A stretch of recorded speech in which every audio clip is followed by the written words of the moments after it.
નમસ્કાર, વિશેષ ન્યૂઝ સાથે હું ધારવી. આપણી સાથે જોડાયા છે કોંગ્રેસ નેતા પાલ આંબલિયા. નમસ્કાર પાલાભાઈ. નમસ્તે. તમે ગઈકાલે ખેડૂતે આત્મહત્યા કરી હતી, સરકારના દબાણથી કરી હતી ને, એ વિશે તમે શું કહેવા માંગો છો? એ પરિવારને મળ્યા ત્યારે ધરવી, એ જે આખો જંગલની અંદર આવેલું જાંબુથડા જે ગામ છે, એ ગામમાં એ લોકો લગભગ 5મી 7મી પેઢી એવું કહેતા હતા કે અમે તો અહીંયા તો એટલે 5-7 પેઢી સામાન્ય રીતે કે ને આમ સદીઓથી અહીંયા રહેતા હોય, પણ સામાન્ય રીતે આપણે બોલચાલની ભાષામાં એમ કહીએ કે અમે 5-7 પેઢીથી ત્યાં રહીએ છીએ. એ ત્યાં રહે છે. એમના મસવડી જે કાર્ડ હોય એ કાર્ડ પણ એમની પાસે 1977 સુધી એમની પાસે એ કાર્ડ પણ હતા. અને બીજું સૌથી મોટી વાત એ કે એ લોકો જંગલમાં છે અને જંગલના લોકો માટે યુપીએ સરકારે જે તે સમયે જળ જંગલ અને જમીનનો કાયદો, આ કાયદા મુજબ જે જંગલમાં વસવાટ કરે છે લોકો, એ લોકો જંગલના માલિક છે. કાયદામાં આવું બહુ સ્પષ્ટતા છે. એની સામે જે આ ફોરેસ્ટ અધિકારી છે, એ અધિકારી શ્રીએ એમને વારંવાર નોટિસો આપી, માનસિક રીતે ત્રાસ આપ્યો. અને હું ગઈકાલે અમે ત્યાં ગયા ત્યારે હું ફરતા જે ગામ લોકો ત્યાં બેઠા હતા, માલધારી ભાઈઓ જે હતા, એમને પણ મળ્યો. એમની સાથે મારે ચર્ચા થઈ તો એમનું કહેવું એવું હતું કે પાલભાઈ, હકીકતમાં આનું કહેવા જે દબાણ જે હતું એ હતું કે ગીરના જંગલની અંદર અનલીગલી સિંહ દર્શન બહુ કરાવડાવે છે. હવે જંગલમાં રહેતા જે લોકો છે, એ માની લો કોઈ ફોરેસ્ટના અધિકારી રૂપિયા લઈ અને અનલીગલી જે સિંહ દર્શન કરાવતા હોય અને આ લોકો ફોટો વિડીયો કંઈક ઉતારી લે તો એની નોકરી માટે જોખમ થાય. એટલે આ લોકો અંદર જંગલમાં ચરાવવા જ ના જાય એના માટે દબાણ ઊભું કરવા માટે હવે જે નોટિસના પર્પસ અથવા તો કારણો, 2 જણાએ દવા પીધી ત્યાં. એમાં એક ખેડૂત છે અને એક માલધારી છે. ખેડૂત છે એની ત્યાં જમીન છે, એ જે જમીન ધારક ખેડૂત છે એને ત્યાં પશુઓ લીધા, બરાબર છે. તો તું ખેતી કરતો હતો તો તું પશુપાલન ના કરી હક, તું પશુ ચરાવવા જંગલમાં ના જઈ હક, આમ કહી અને એને દબાવવાનો પ્રયત્ન કર્યો. બીજો જે માલધારી છે, માની લ્યો કે એને 30-35 એમની પાસે ભેંસો હતી અને બીજી 8-10 વધારાની ભેંસો લીધી, તો એ કે તું બહારથી ભેંસો ના લઈ આવી શક, આ તે વેચાતી ભેંસો નથી લીધી, આ ભેંસો છે એ તે ભાડે ક્યાંકથી અહીંયા ચરાવવા માટે લઈ આવ્યો હતો. એમ કરી અને એમને માનસિક રીતે જે ટોર્ચર વારંવાર જે થયું અને એના કારણે એમને છેલ્લે જ્યારે ત્યાં ફોરેસ્ટ અધિકારીની કચેરીએ જ્યારે બોલાવ્યા ત્યારે આ બંને ખેડૂતોને એકલા બોલાવ્યા. ત્યાં એ ગામના સમાજના આગેવાનો ત્યાં હતા, બીજા માલધારી આગેવાનો પણ હતા. એ કોઈને નહીં, તમે 2 જ જણ આવો. એટલે એમને ક્યાંક ને ક્યાંક મારનો ડર અને જે અગાઉની એમનો ત્રાસ હતો અધિકારીનો, આ ત્રાસના કારણે એમણે ક્યાંક આ અજુગતું પગલું ત્યાં ને ત્યાં દવા પી લીધી. પણ આ દવા પીધા પછી પણ આ ફોરેસ્ટ અધિકારી જે છે એની માનવતા જાણે મરી પરવાયેલી હોય. ત્યાં 3-3 બોલેરો પડ્યા છે, તમારી સામે 2 માલધારી દવા પી લે છે, તો તમારી માનવતા તરીકે પેલી ફરજ એ આવે છે કે એમને 3-3 બોલેરો પડ્યા છે તો એક બોલેરો ડ્રાઈવરને કહી અને તાત્કાલિક એને હોસ્પિટલે મોકલવા જોઈએ. બોલેરો નથી મોકલતા તો તમારે 108માં ફોન કરવો જોઈએ, તમારે ત્યાં એમની પાસે જવું જોઈએ. ત્યાં કોઈ કરતા કોઈ જાણે હાવ નિષ્ઠુરતા હોય, બરાબર છે. આ સામે અધિકારી નહીં પણ જાણે પથ્થર પડ્યો હોય અને એને કોઈ અસર ન થતી હોય એવી રીતે એ વર્તન કરે છે. અને છેલ્લે જે માલધારી આગેવાનો ત્યાં હતા એ લોકો એને બાઇકમાં હોસ્પિટલે ત્યાં વિસાવદર લઈ જાય. વિસાવદરથી જુનાગઢ, આ ઘટના 9 તારીખે બને છે. વિસાવદરથી જુનાગઢ હોસ્પિટલમાં ટ્રાન્સફર કરે છે.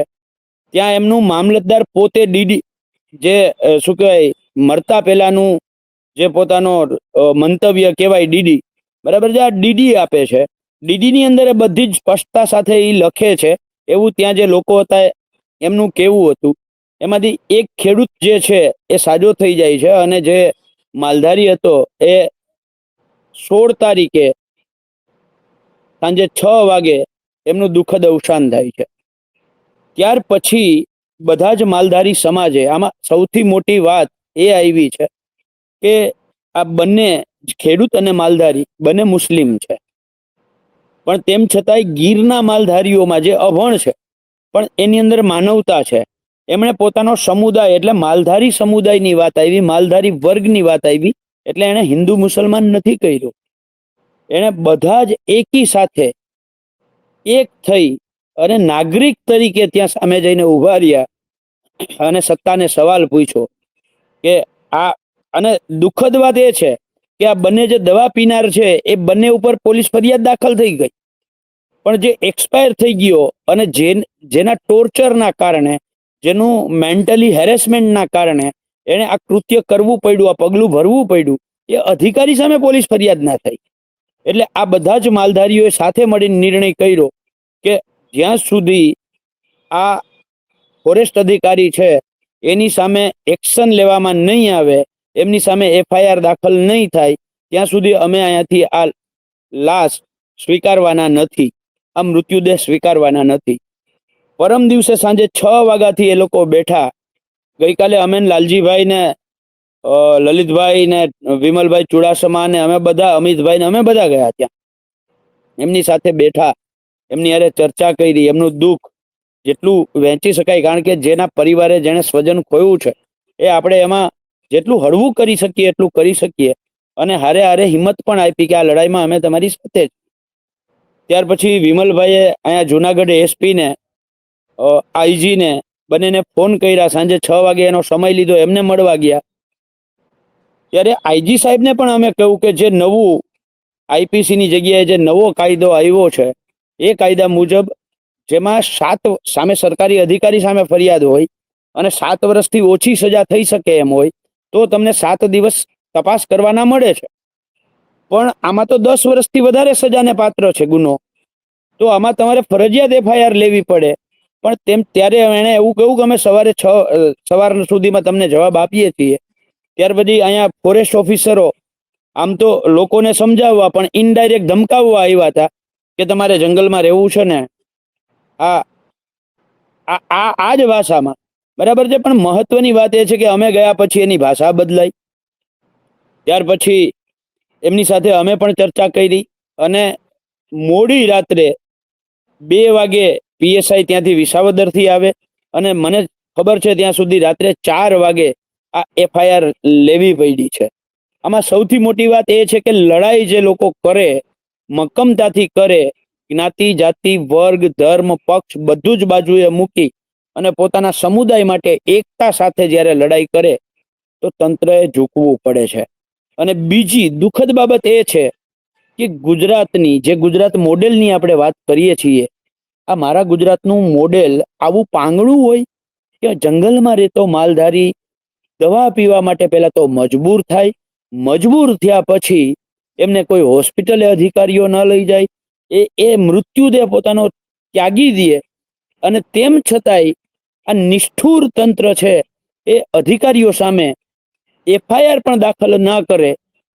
ત્યારે ક્યાંક ને ક્યાંક આ ગુજરાત મોડેલ, મારા ગુજરાતનું મોડેલ તો આવું ન હોય ધારવી, આવું હું વ્યક્તિગત માનું છું. વિસાવદર તાલુકાની અંદર આ ગામ આવેલું છે, ત્યારે સત્તા પક્ષના ધારાસભ્યએ કોઈ કાર્યવાહી કરી આ મુદ્દે? ધારવી, વિસાવદરમાં સત્તા પક્ષના ધારાસભ્ય નથી, ત્યાં વિપક્ષના ધારાસભ્ય છે, માનનીય ગોપાલભાઈ ઇટાલિયા. નથી, મેં જે લોકોને પૂછ્યું, નથી એમની પાર્ટી તરફથી કોઈ આ લોકોને માલધારીઓને સધિયારો આપવા આવ્યા કે નથી કોઈ એમની સાથે ઉભા રહેવા આવ્યા, બરાબર છે. પણ વધારે એમાં હું ટીકા ટિપ્પણીમાં કોઈ પડવા જ નથી માંગતો, કારણ કે અમે જ્યારે ગયા ત્યારે પાર્ટી તરીકે નહીં, એક આગેવાન તરીકે ત્યાં ગયા હતા, બરાબર છે. અને કામ જ એ છે, જે સાચી રાજનીતિ છે ને એ નાગરિકને નાગરિક કરવાની છે, નાગરિકને પ્રજા કરવાની રાજનીતિ હોય જ ના શકે.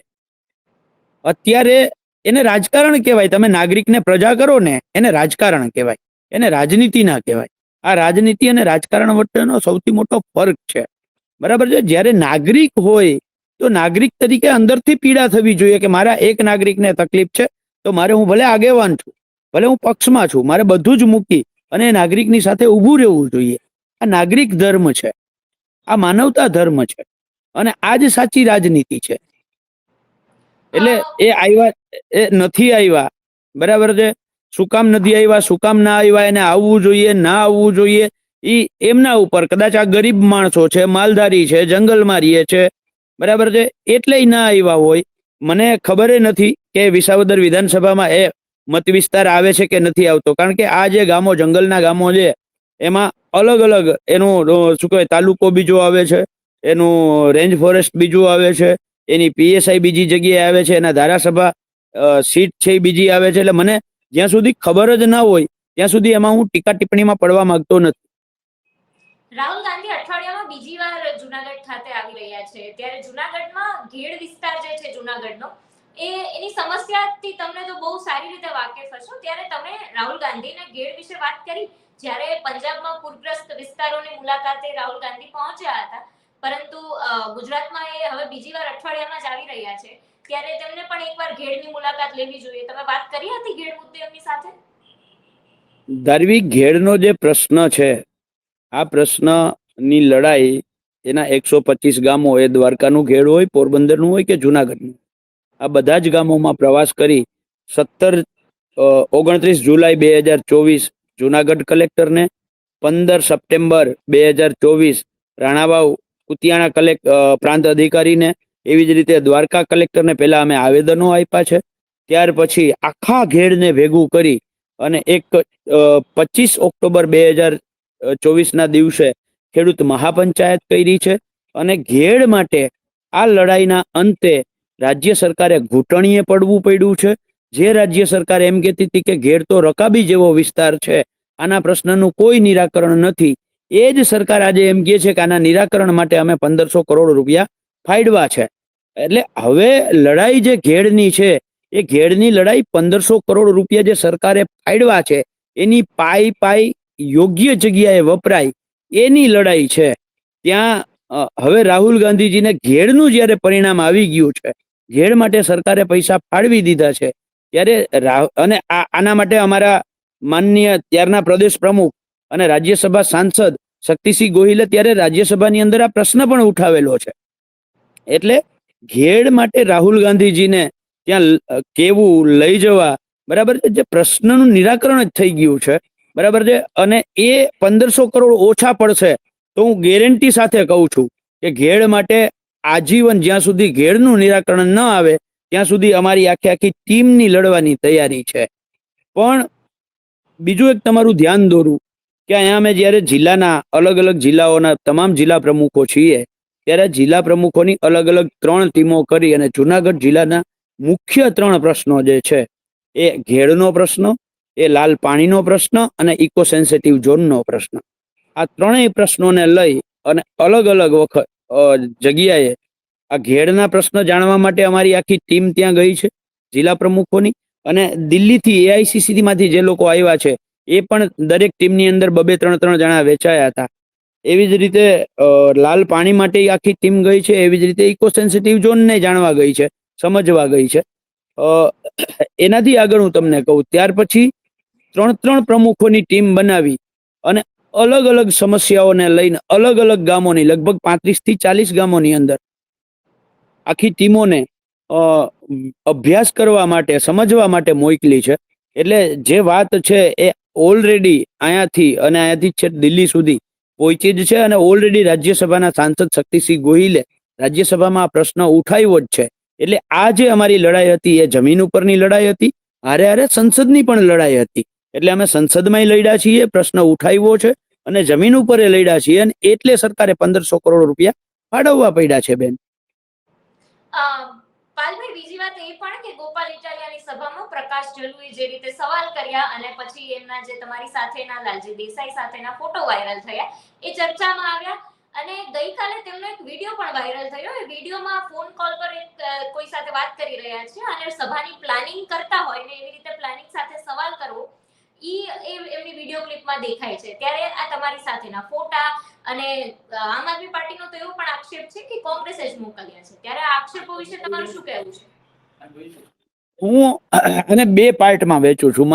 એક પાર્ટ એવો છે કે માની લ્યો કે કોંગ્રેસનો નેતા છે નહીં, કોંગ્રેસનો કાર્યકર છે નહીં, બરાબર છે, પણ માની લ્યો કે છે, તો એ દેશનો નાગરિક નથી.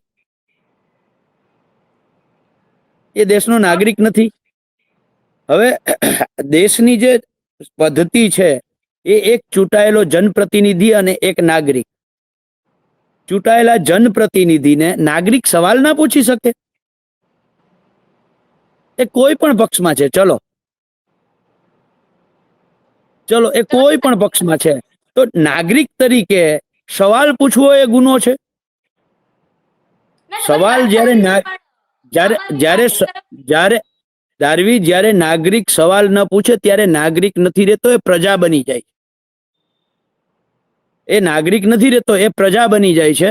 અને પ્રજામાં સમાજવાદ ન હોય, ત્યાં સામંતવાદ ન હોય, બરાબર છે, ત્યાં તો ડાયરેક્ટ હિટલરશાહી હોય. સામંતવાદે હોય, હિટલરશાહી હોય, રાજાશાહી હોય. રાજા અને પ્રજા હતી, નાગરિક અને ચૂંટાયેલો પ્રતિનિધિ છે. આપણે રાજા અને પ્રજામાંથી બહાર નીકળ્યા છીએ, અત્યારે આપણે નાગરિક અને ચૂંટાયેલા પ્રતિનિધિમાં છીએ. અને બીજી વાત, હવે આ પ્રકાશભાઈની જે વાત છે, આ પ્રકાશભાઈ જલ્લુએ વિધાનસભા જે પેટા ચૂંટણી વિસાવદરની થઈ, એ વિસાવદરની પેટા ચૂંટણીમાં ગોપાલભાઈ ઇટાલિયાને મદદ કરેલી છે. તમે પ્રકાશભાઈ જલ્લુના, હું તમને નંબર મોકલીશ, તમે એને ડિબેટમાં બેસાડજો. મેં પ્રકાશભાઈ બી સાથે જલ્લુએ વાત કરી. સુરતના કોર્પોરેટરો આવ્યા, એમની કેવી ક્યાં વ્યવસ્થા કરી, ગોપાલભાઈ ઇટાલિયાએ સહકારી મંડળીનો પ્રશ્ન ઉઠાવ્યો, આની માહિતી ભાઈ પ્રકાશભાઈએ કેવી રીતે આપી, આ તમામ વસ્તુ કહે તમને, બરાબર છે. એટલે સવાલ એ છે કે જે માણસ, જે ખેડૂત આગેવાને ગોપાલભાઈ ઇટાલિયામાં ખેડૂતોના મસીહા જોયા, એ જ ગોપાલભાઈ ને જ્યારે પ્રવીણભાઈ રામના માધ્યમથી એમણે કહ્યું કે ગોપાલભાઈને કયો વિધાનસભામાં પ્રશ્ન પૂછે લાલ પાણીનો, પ્રવીણભાઈના માધ્યમથી એણે કહ્યું કે ગોપાલભાઈને કયો કે આ સંકલન સમિતિમાં પ્રશ્ન પૂછે. ન પૂછાણા બેન, સંકલન સમિતિમાં 45 પ્રશ્નોનું લિસ્ટ હતું.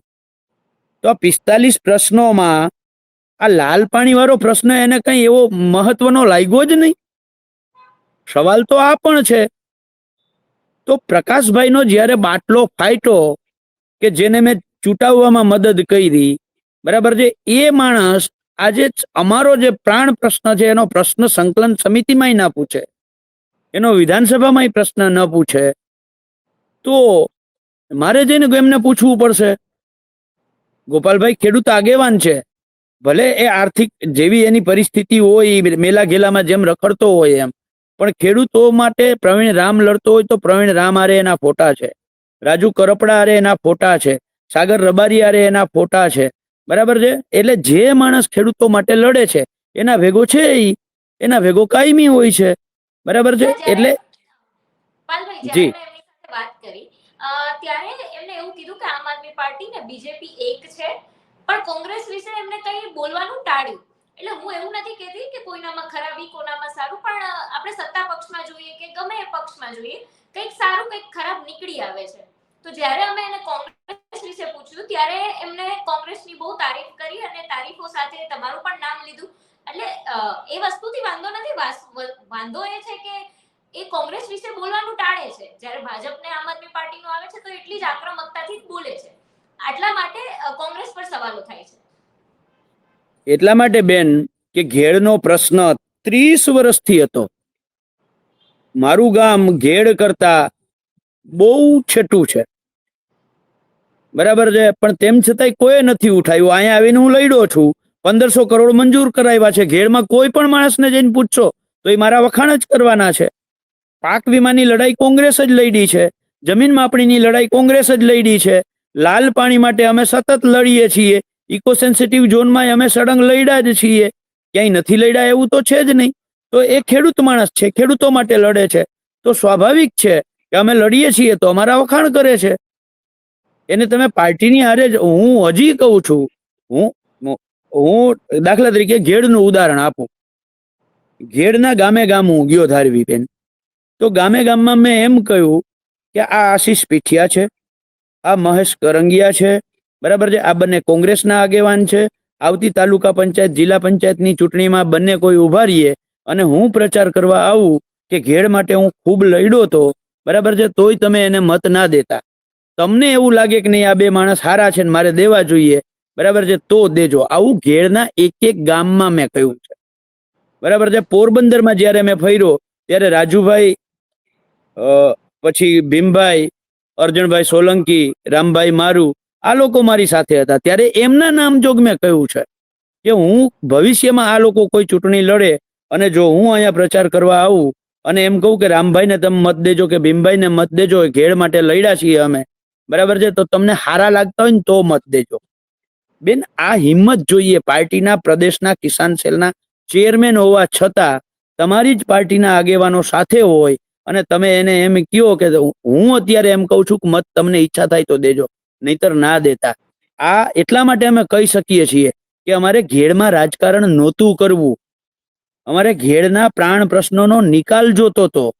અને એટલે જ 25 ઓક્ટોબર 2024 દિવસે જ્યારે બામણાસા ગામે ઘેડમાં ખેડૂત મહાપંચાયત કરી ત્યારે જાહેર સ્ટેજ ઉપરથી મેં મારા ભાષણમાં કહ્યું છે કે હું કેશોદ વિધાનસભા ક્યારેય લડવા આવવાનો નથી. આ કેશોદ વિધાનસભા લડવા માટે હું ઘેડમાં કામ કરતો નથી. ઘેડના પ્રાણ પ્રશ્ન માટે હું લડું છું. અને હું કદાચ ભવિષ્યમાં જો મારી ક્યાંક આમ મન મેં લડ્ડુ ફૂટા અને કેશોદ લડવા આવી જાવ તો તમે મને હરાવી દેજો, જેથી કરીને બીજી વખત ખેડૂતોના નામે કોઈ છેતરી ન જાય. આ મેસેજ ખેડૂતોએ આપવો જોઈએ. આવા મારા શબ્દો છે, તો કોઈને રેકોર્ડિંગ જોતું હોય તો હું દઈશ. એટલે અમે દિલથી ઘેડ માટે લડ્યા છીએ ને એટલે લોકો વખાણ કરે છે. રાજ્યસભામાં શક્તિસિંહ ગોહિલે પ્રશ્ન ઉઠાવ્યો છે એટલે લોકો કોંગ્રેસના વખાણ કરે છે. હવે 1500 કરોડ મંજૂર થઈ ગયા પછી અમે પદયાત્રા કરવા નથી નીકળ્યા. આ એ લોકોએ પોતાના અંતરાત્મામાં જોવું જોઈએ કે 1500 કરોડ મંજૂર થઈ ગયા પછી પદયાત્રા કરવા આપણે નીકળીએ તો આ તો ડાયરેક્ટ ઓલો શું કહે લીંબડ જસ ખાટવા નીકળ્યા છીએ. તો જ્યારે તમે લીંબડ જસ ખાટવા નીકળો ને ત્યારે લોકો તો સવાલ કરે, 100% કરે, અને એ સવાલોની જવાબ આપવાની તૈયારી રાખવી પડે. બેન જી પાલભાઈ, મારો છેલ્લો સવાલ એ કે ધારાસભ્ય બન્યા પહેલા ગોપાલભાઈની રાજનીતિ અને હવેની રાજનીતિમાં કોઈ ફરક તમને દેખાય છે? તમને લાગે છે કે ગોપાલ ઇટાલિયામાં બદલાવ જોવા મળ્યો હોય, એ બદલાઈ ગયા હોય? ગોપાલભાઈની રાજનીતિની શરૂઆત પ્રશ્ન પૂછવાથી છે. ગોપાલભાઈની રાજનીતિની શરૂઆત જ પ્રશ્ન પૂછવાથી છે. અને એ જ ગોપાલભાઈ આજે ધારાસભ્ય થઈ ગયા પછી પત્રકારોને એમ કે છે કે 5000 તમને મળે છે પ્રશ્ન પૂછવાના. પ્રકાશભાઈના ગયા પછી એને જે ભાષામાં એ ધારાસભ્યશ્રીએ વાત કરી છે, એક નાગરિક તરીકે જે પ્રશ્ન પૂછવો, અને ગોપાલભાઈ તો વકીલ ધારાસભ્ય છે, વકીલ તરીકે એને ખબર હોવી જોઈએ કે નાગરિક શું છે અને ચૂંટાયેલો જનપ્રતિનિધિ શું છે. નાગરિકની ભૂમિકા શું હોવી જોઈએ અને જનપ્રતિનિધિની ભૂમિકા શું હોવી જોઈએ. કોણે મોકલો છે એ મહત્વનું નથી. ત્યારે ગોપાલભાઈ એમ કેવું જોઈએ કે હું આ પ્રકાશભાઈ જલુને અભિનંદન આપું છું કે એને નાગરિક ધર્મ નિભાવ્યો છે. અને નાગરિક ધર્મ ત્યારે એને જાહેરમાં અપીલ કરવી જોઈએ કે હું ગુજરાતના તમામ યુવાનોને અપીલ કરું છું કે નાગરિક ધર્મ નિભાવો અને ચૂંટાયેલા જનપ્રતિનિધિઓને સવાલ કરો. જો આ કર્યું હોત એની જગ્યાએ કારણ કે એ પોતે વકીલ છે એટલે એમની પાસેથી વધારે અપેક્ષા રહીએ. ગોપાલભાઈએ જે જાગૃતિ ફેલાવી છે એમાં હું સહમત છું.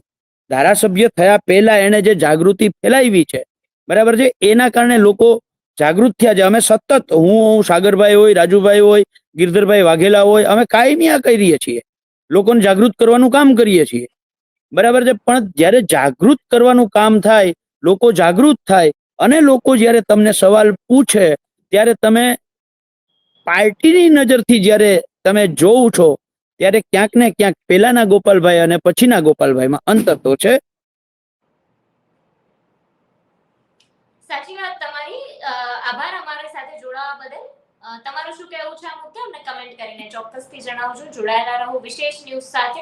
જો તમે અમને YouTube પર જોઈ રહ્યા છો તો લાઈક, શેર અને સબસ્ક્રાઇબ કરવાનું ના ભૂલશો. અને ઇન્સ્ટા કે ફેસબુક પર જોઈ રહ્યા છો તો અમને ફોલો જરૂરથી કરજો. આભાર.